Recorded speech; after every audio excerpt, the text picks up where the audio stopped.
오늘 본문 말씀에 보면은요, 예수님께서 천국과 지옥에 대한 이야기를 하셔요. 그런데 그 천국을 가는 사람들이 의외의 인물이에요. 지옥에 가는 사람도 저 사람이 지옥 갈 정도인가 싶어요.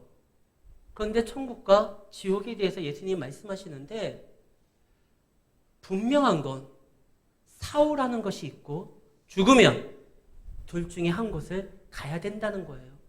그리고 한 번 가면 바꿀 수가 없어요.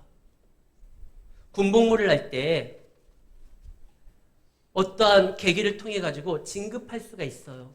근데 제대하면은요, 아무리 군을 위해서 노력하고 헌신한다 할지라도 제대하면 진급이 안 돼요. 이미 그 역할이 끝났기 때문에 그래요. 우리가 이 땅에서 살아가는데 하나님의 자녀로서 성령의 열매를 맺으며 어떠한 성과를 거둘 수도 있지만 죽으면은요, 그 나라에서 아버지와 함께 영원히 사는 것이지, 감사함과 기쁨으로 사는 것이지, 거기에서 어떠한 또한 공적을 통해 가지고 하나님 앞에 상급을 받는다거나 이거는 아니에요. 이 땅에서의 삶이 다예요. 그리고 우리는 영원한 천국으로, 믿지 않는 자들은 지옥으로 갑니다. 그런데 분명한 거는요, 그 기준이 무엇이냐는 거예요. 이 땅에서 성공하고 잘난, 소위 많은 사람들이 부러워할 만한 셀럽의 삶을 사는 사람들이 천국에 가고, 뭔가 좀 경쟁에서 밀리고 잘 못한 사람들은 지옥 간다, 이게 아니에요. 사실 이 말씀은 15장서부터 시작됩니다. 세리와 죄인들이 예수님과 함께 했었을 때 그것에 대해서 굉장히 불편함을 겪었었던 바리새인과 서기관들, 율법자들에게 이야기하는 거예요. 그리고 16장에는 불의한 청지기에 대한 이야기가 나오는데, 그들이 그 이야기를 듣고도 자기들에게 하는 말이라는 것을 깨닫지 못하고 오히려 예수님을 비웃습니다. 우리가 읽지는 못했지만 14절 말씀에 보면 바리새인들은 돈을 좋아한지라 이 모든 것을 듣고 비웃거늘, 이 이야기를 딱 들었었을 때 자기들에게 하는 말이라는 것은 분위기상 예수님의 어떤 뉘앙스가 우리 보고 들으라는 소리구나, 그 말씀을 듣고 마음에 찔림이 있어 회개하고 돌이키는 것이 아니라 비웃어요. 말도 안 되는 소리 하고 있네, 그러면서 스스로 자기들이 옳다함을 이야기합니다. 15절에 보면 스스로 옳다는 자들이요, 자기들이 그 말씀으로 반성하는 것이 아니라 말씀을 통해 자기들의 정당성을 이야기하려고 하는 사람들이에요. 예수님은 그러지 말고 너희가 아버지의 뜻을 알았다고 하면 회개하고 돌이켜야 된다. 혹 실수를 했다 할지라도 불의한 천직이 자기의 어떠한 안위를 위해서 주인의 것을 통해 가지고 사람들을 많이 탕감시키잖아요. 자기의 미래를 생각해서 이 재물을 어떻게 사용해야 되는지 나름대로 행동을 했는데 주인이 그걸 보고 기뻐해요. 왜? 원래 주인의 목적은 그 재산을 통해서 남는 사람들에게 빌려주고 이자를 받기 위함이 아니라 그들에게 도움을 주기를 원했는데, 이 불의한 청지기가 목적은 다르다 할지라도 주인이 원래 원했던 그런 모습을 보여줬으니까 지혜롭다는 거예요. 너희들도 지금 얼마든지 돌이킬 수 있는 기회가 있다. 그러니까 더 이상 돈을 사랑하지 말고 그것을 누리고 살아가는 것이 마치 좋은 신앙인 것처럼 포장하지 말고 말씀 앞에 헌신하고 말씀 앞에 살아가라. 그래야지만 너희가 비로소 믿음 안에서 아브라함의 자손이다, 하나님의 자녀다, 일컬음을 받을 수 있다, 이 말하는 거예요. 그랬는데 이들이 돌이키려고 하지 않아요.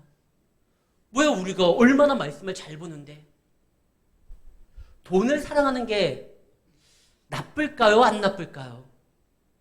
돈은요, 많은 사람들에게 어떠한 기회를 줄 수 있고 가능성을 줄 수 있습니다. 돈을 좋아하는 게 나쁜 것만은 아닌 것 같아요. 모태신앙이신 저희 부모님도요, 명절 때 선물보다 용돈 드리면 좋아하더라고요. 제가 그 좋아하시는 모습을 보고 회개하라, 천국이 가까웠다, 이러지 않아요.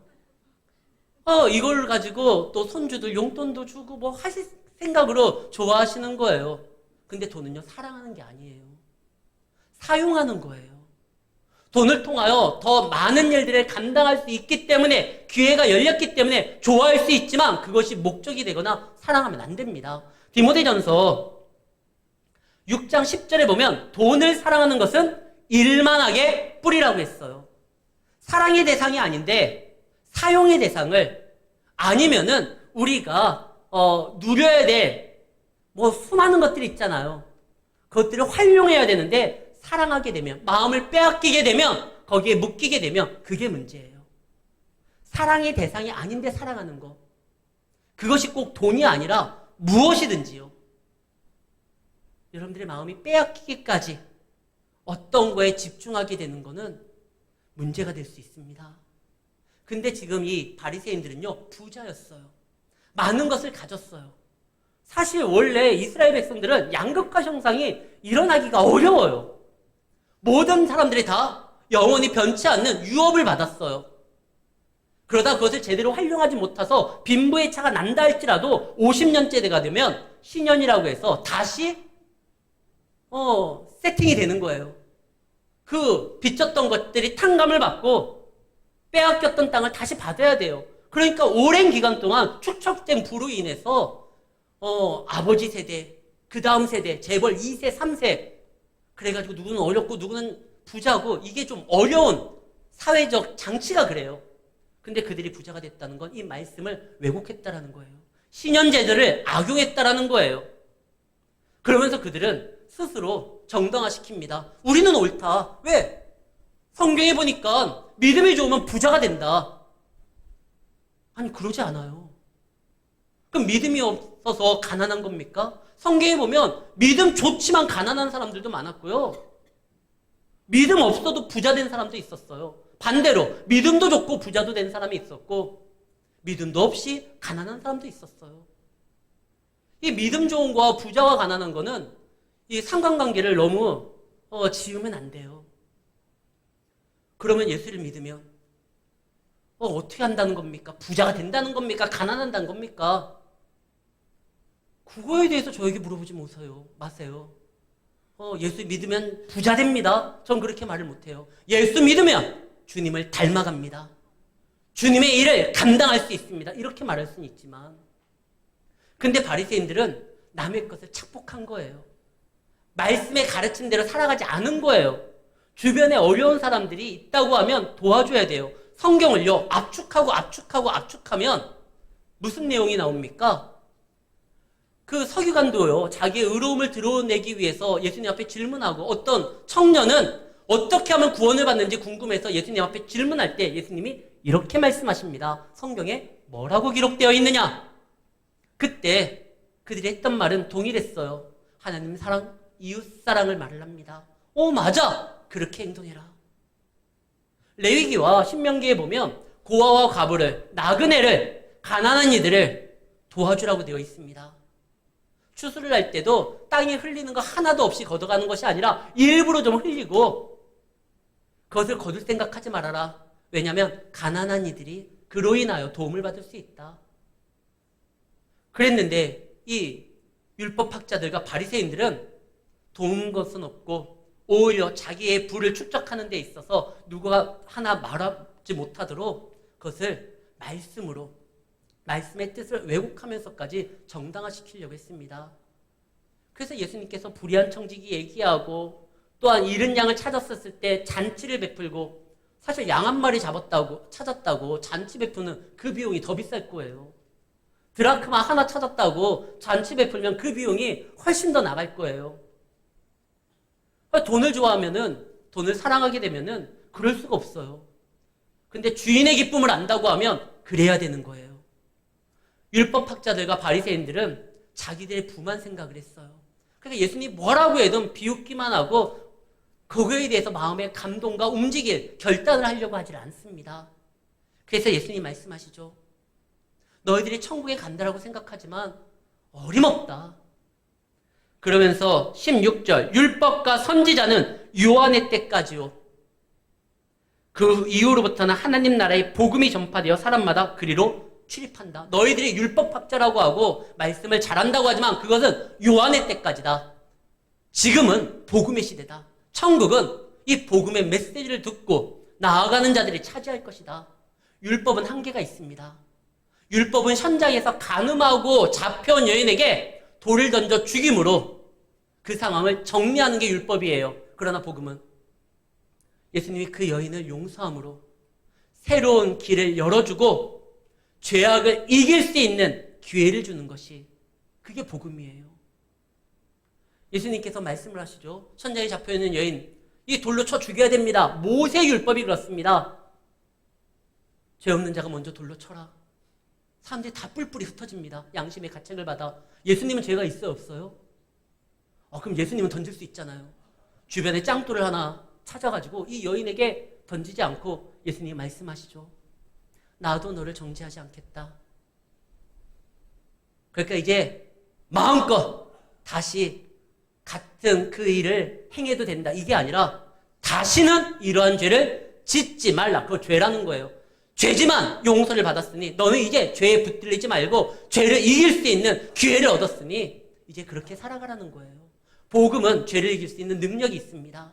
지금 이들이 율법학자라고 이야기를 하지만 그 율법은 복음과 연결이 돼야지만 비로소 하나님의 뜻이 드러날 수 있는 거예요. 율법을 예수님이 폐하러 온 것이 아닙니다. 완성하러 왔다. 그래서 오늘 말씀에 17절에 보면 율법의 한 획이 떨어짐보다 천지가 없어지는 것이 쉬울 것이다. 율법의 가르침은 없어지지 않는다. 율법을 통한 하나님의 뜻과 마음은 영원할 거예요. 그러나 그 뜻은 복음으로 인하여 죄를 이길 수 있는 능력으로 인하여 하나님 안에서 세워져야 하면 비로소 그것이 하나님의 은혜가 되는 것이에요. 그러면서 말을 하죠. 율법의 정신은 하나님의 마음에 있고 그 정신을 헤아리는 것이 중요하다. 그러면서 설명한 것이 18절입니다. 이혼 증서를 주는 거는요. 이혼을 조장하기 위함이 아니에요. 그때 당시에 이혼을 통해 가지고 사회적 약자로서 어려움을 당한 여인들을 보호하기 위해서 만든 건데 그것이 아버지 하나님의 뜻인데 오히려 마음껏 여인을 버리기 위한 수단으로 만든 거예요. 이게 잘못됐다.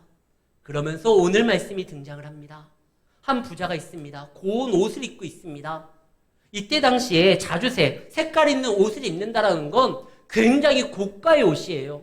그는 그 옷을 입고 베옷을 입고 날마다 매일같이 호화롭게 즐겼습니다. 잔치를 베푼 거예요. 아니 부자가 좋은 옷 입고 좋은 차 타고 좋은 집에서 좋은 음식 먹으면서 살아가는 게 뭐가 나쁩니까? 안 나빠요. 성경에 보면은 아브람도 부자였어요. 이삭, 야곱도 말할 것도 없고 믿음 좋았던 다윗은 왕이었어요. 그들이 거기서 누리는 게 죄라고 이야기하지 않아요. 뭐가 죄냐? 그런데 그 집 대문 앞에는 누가 있었느냐? 20절 나사로라 이름하는 한 거지가 있는데 헌데투성이로 그의 대문 앞에 버려진 채로 있었어요. 그냥 지나가다가 힘이 들어서 잠깐 쉬는 게 아니라 버려졌어요.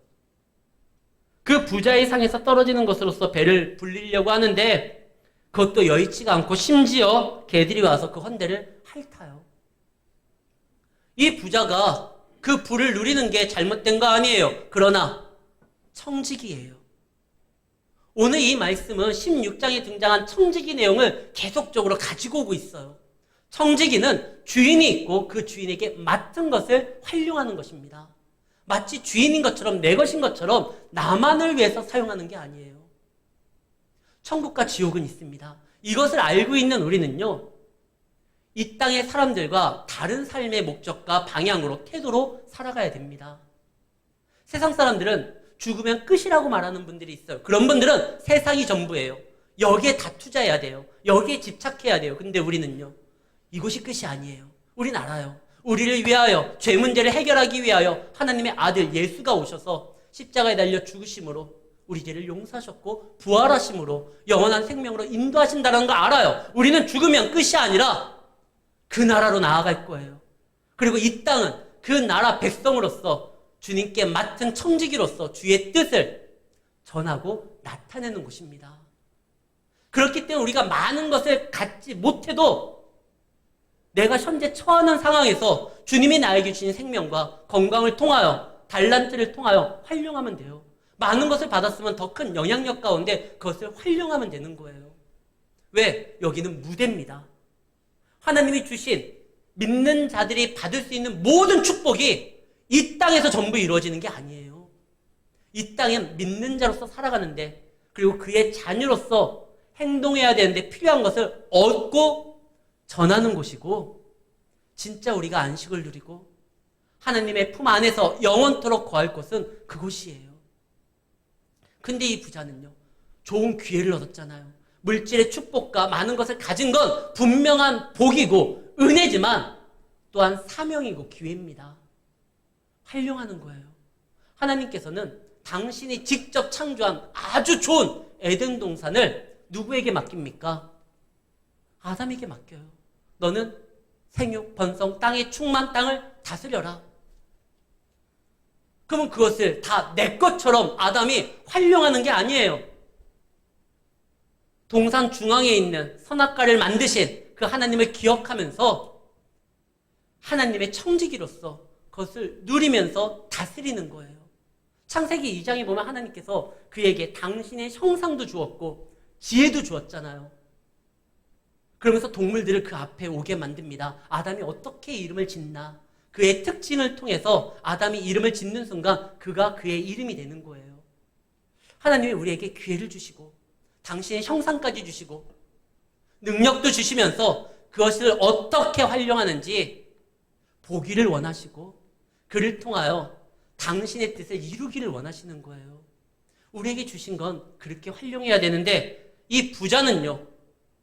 많은 것들을 누리고 있었지만 자기 대문 밖에 버려진 채로 양식이 없어서 힘들어하는 한 거지를 돌보지를 않았어요. 모를 수도 있잖아요. 집이 얼마나 넓은데 집 밖을 나가지 않아도 누릴 수 있는 게 많아서 내 대문 밖에 하나님 정말 억울해요. 대문 안에 있었으면 내가 보고 그를 도왔을 텐데 대문 밖에 있었으니까 저 잘 집돌이기 때문에 밖을 잘 안 나갑니다. 그래서 그 사람이 거기 있는지 몰랐습니다. 아니요, 알았어요. 나중에 이들이 같은 날 죽어요.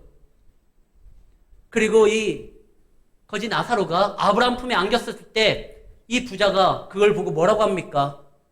저 거지 나사로를 통하여 이름도 알고 있어요. 이 몰랐다고 핑계대면 안 돼요. 근데 여기 또 버려졌다라고 되어 있었잖아요, 나사로가. 아마 이 버려진 거에 대해서 이 주인도 한몫한 것 같아요. 뉘앙스가 그래요. 몰랐다 핑계대면 안 돼요. 그는 도움이 필요한 자였어요. 어려운 자였어요. 부자가 지옥에 간 것은 부자이기 때문에 간 게 아니라 하나님께 청지기로서 많은 것을 맡았지만 이 바리새인과 서기관과 율법학자들에게 말을 하는 거라고 이야기했잖아요. 비유입니다. 그들은 많은 기회를 받았고 하나님의 말씀을 가까이 할 수 있는 은혜를 받았지만 그것을요 나누려고 전하려고 하지 않았어요. 돈을 사랑하는 나머지 주님을 섬기는 것이 아니라 돈을 채우기 위하여 오히려 그들을 이용하고 말씀까지도 왜곡시킨 거예요. 그게 문제였던 거예요. 하나님을 알지 못하기 때문에 지옥 간 게 아니라 하나님을 알지만 자신의 삶의 주인으로서 인정하기가 싫은 거예요. 왜? 불편하니까요. 아버지의 뜻으로서 살아가려고 하면 내가 하고자 하는 일이 방해될 것 같아요. 그래서 하나님도 알고 교회도 알고 말씀도 알지만 그들은요 일부러 하나님과 거리를 두고 내 삶에 끼어들지 못하게 하고 이건 내 거라고 생각한 거예요. 그래서 지옥 간 거예요. 그럼 나사로는 거지니까 갔을까요? 아니요. 이 나사로는 막 믿음이 좋고 신앙생활 잘하고 오늘 본문에 그런 말씀이 없어요. 그럼 왜 간 거예요 도대체? 왜 갔을까요? 대신 여기에 힌트가 하나 있어요. 부자는 없지만 나사로에게는 있는 게 있어요. 이름이에요. 오늘 본문의 부자는 이름이 거론되어 있지 않지만 나사로라는 이 거지는 이름이 있어요. 나사로의 이름의 뜻은 하나님의 도움을 받는 자라는 뜻입니다. 이 이름은 히브리어 엘리에셀에서 따온 거예요. 엘리에셀. 혹시 누군지 기억나십니까? 아브라함의 충성된 종이 엘리에셀이에요. 아브라함이 자기 아들 이삭을 결혼을 시키려고 했었을 때 누구를 보냅니까? 충성된 종 엘리에셀을 보내요. 이 엘리에셀은 나의 주인 아브라함의 하나님이여 나로 하여금 이 길이 순전하게 하여 아버지께서 하나님께서 예비하신 자를 만나게 해주십시오. 기도하면서 이 일을 감당하는 데 있어서 주저하거나 왜 나를 시킵니까? 그 먼 길 가는데 나처럼 충성된 종이 어디 있다고 나도 이제 좀 쉬면서 좀 여유롭게 살아가야 되는데 그 먼 길을 왜 나를 보냅니까? 불평하지도 않았어요. 엘리에셀은 갑니다. 그리고 기도합니다. 그리고 하나님 앞에 내가 혹시 잘못 사람을 보고 외모를 보고 판단할 수 있으니까 하나님 정말 하나님이 예비하신 자라고 하면 내가 물을 좀 달라고 하면 물뿐만 아니라 내 물뿐만 아니라 내 낙타들 물까지도 주는 여인이 있다면 하나님이 예비한 자로 알겠습니다. 그럼 그런 자를 만나요. 리브가를 만나요. 그런 다음에 만났으니까 일이 이제 됐잖아요. 나 정말 오늘 고생 많았는데 이제 신부감 찾았으니까 며칠 좀 쉬었다 가야 되겠네요. 그래도 돼요. 누가 뭐라 그래. 근데 아브라함은 엘리에셀은 그러지 않아요. 내 주인이 하루라도 빨리 오기를 기다리고 있습니다. 이 기쁜 소식을 알려줘야 됩니다. 그래서 엘리에셀은 또 서둘러서 갑니다. 그 엘리에셀의 이름이요 나사로예요. 하나님의 도움을 받는 자. 나사로는요 거지이기 때문에 천국 간 게 아니에요. 하나님의 도움을 받아 비록 몸도 질병이 있고 아픔이 있고 가난함으로 인한 어려움도 있지만 그 믿음을요 신실하게 지켰다라는 거예요. 그래서 간 겁니다. 우리가 하나님의 자녀로서 그분의 품에 안기는 건 어떤 소유의 많고 적음 때문에 가는 게 아니에요. 오직 예수의 보혈로 가는 것인데 예수의 보혈을 믿는 거는요 하나님의 도움이 없으면 안 돼요. 성경에 뭐라고 되어 있죠? 주를 그리스도라 시인하는 건 성령이 하시는 일이라고 되어 있습니다.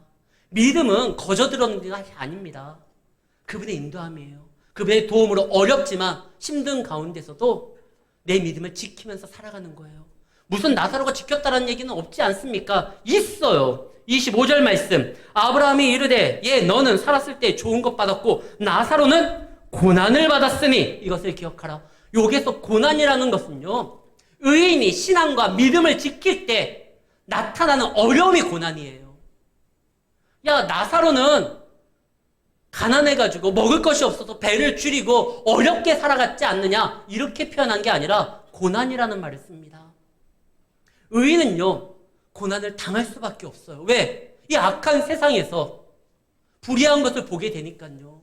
베드로 후서의 2장에 보면은 그 의인으로 이야기되는 아브라함의 조카 롯이 있습니다. 그 롯이 어디에서 살았죠? 소돔과 고모라. 오늘 말씀에 보면 왜 지워?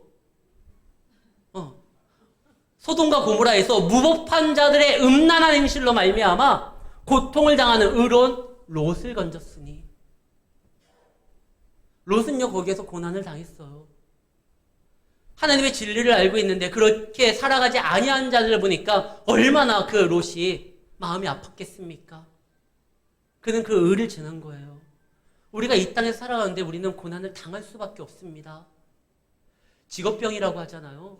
제가 말씀을 증거할 때 그냥 말씀을 듣고 아멘하고 혹시 잘못 전한 게 아니라고 하면 하나님의 말씀을 붙들고 움직이면 참 좋은데 제 아내가 국어 선생이잖아요. 제가 말씀을 전할 때 혹 발음이 제가 셀 때가 많아요. 그러면 예배 끝나고 여보 은혜로웠어가 아니라 여보 그때 그 발음은 그렇게 표현하는 게 아니야. 이게 거슬리나 봐요. 워낙 그런 것들을 많이 보니까. 그 음악의 아버지가 누굽니까? 바하죠. 엄마가 핸델이고요. 근데 이 음악의 아버지 바하가요. 임종하기 바로 직전에 이제 누워있어서 곧 떠나려고 할 때 그의 아들이 음악의 아버지 바하니까 얼마나 좋은 곡들이 많아요. 그 아들이 아버지의 곡을 쫙 연주합니다. 근데 이제 슬픔 가운데 연주하다 보니까 좀 틀린 거예요. 이제 임종을 해야 되는데 바하가 그 틀린 게 귀에 너무 거슬리는 거예요. 그래서 일어나가지고 자기가 쳤대요. 진짜 그랬다라는 썰이 있어요. 야, 그걸 그렇게 치는 거 아니지. 하고 일어나서 치고 그 다음에 이제 누워서 이제 임종했다고 하더라고요. 이게 거슬리는 거예요.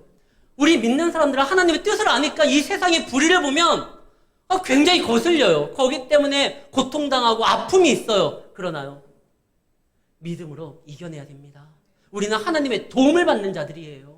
내 실력과 내 능력으로 감당하는 것이 아니라 하나님의 도움으로 나사로, 엘리에셀이라는 이름을 가지고, 성도라는 이름을 가지고 그 고난 가운데서도 믿음을 지키며 신앙을 지키는 거예요.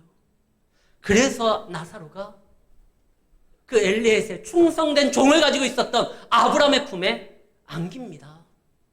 그런데요, 그것을 안긴 것을 보고 이 부자가 부탁을 합니다. 아버지 아브라함이요, 나로 하여금 좀 도와주십시오. 지옥은요, 고통이 있고 고난이 있는 곳, 아픔이 있는 곳이에요. 영원한 곳이에요. 그래서 물 그 손가락 찍어가지고 좀 혀를 좀 시원케 해야 도와달라고. 그것조차 용납되지 않는 것이 지옥이에요. 그럴 수 없다. 이쪽에서 넘어갈 수도 없고 그쪽에서 올 수도 없다. 한번 천국과 지옥 가면 다시 이게 회복될 기회가 없다. 그러면 아버지 아브라함이요, 내 아버지 집에 저 나사로, 죽은 나사로를 좀 보내서 너희 형이 고생하고 있는데 너희는 천국 가기를 바란다. 똑바로 믿기를 바란다. 이렇게 말씀이라도 좀 전해주도록 보내주셨어. 그때 뭐라고 말을 하죠? 아니, 그들에게는 모세와 선지자들이 있다. 아니, 죽은 자가 살아나서 얘기하면 보다 사람들이 깜짝 놀라서 그 기적을 보고 믿을 겁니다. 근데 아브라함이 했던 말이 이겁니다.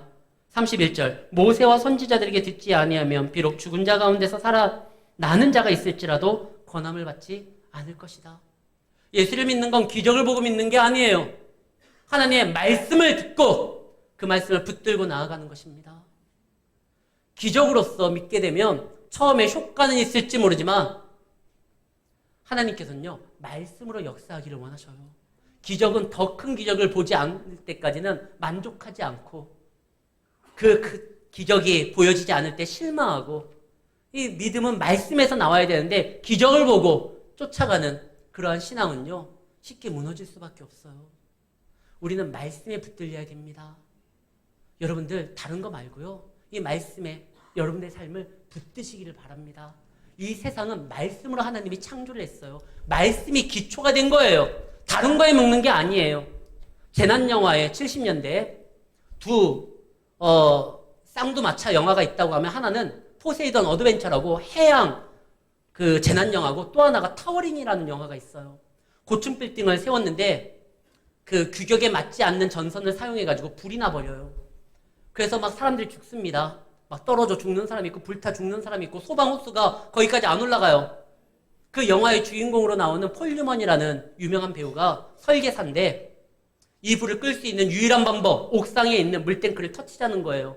근데 단 조심해야 될 거, 이 물탱크의 그 수압이 워낙 강해가지고 휩쓸려 갈 수 있으니까 단단한 곳에 묶으라는 겁니다.